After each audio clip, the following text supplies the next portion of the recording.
শুভ দুপুর বন্ধুরা, তোমরা সবাই কেমন আছো? আশা করি সবাই ভালো আছো। আজকে দুপুরের রান্না চাপিয়ে দিয়েছি পুঁই কুমড়োর তরকারি আর ভাত হচ্ছে।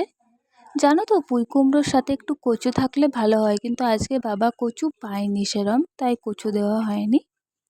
আর আমাদের জন্য রান্না করছি ডিমের ঝোল, শুধু এটা আমার আর আমার হাজব্যান্ডের জন্য, কারণ আমার শ্বশুর শাশুড়ি ডিম খায় না। ওরা ওদের জন্য মাছ করে নিয়েছে, তো সেটাই আমি করে নিলাম। মেয়ের জন্য একটা ডিম সেদ্ধ তুলে রেখেছি, যদিও পুরো ডিম সেদ্ধটা খায় না, হাফ খায় আর হাফ আমি খেয়ে দিই। এই যে আমার ডিমটাও মোটামুটি রান্না হয়ে গেছে।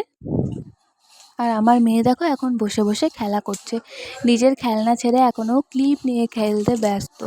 ওই রং বেরঙের জিনিস ওর খুব ভালো লাগে।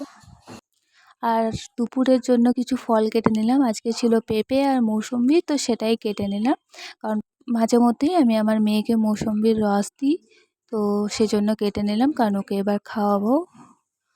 আর এইটা জানো তো, আমি না হাতে চটকেই রস বার করি, কারণ আবার কত মেশিনে দিয়ে করব বলো তো, ভালো লাগে না।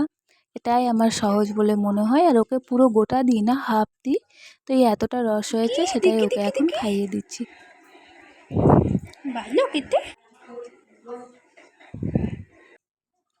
আর ও মুখটা কেমন করছে দেখো, কিন্তু ও খেতে এটা বেশ ভালোই বাসে।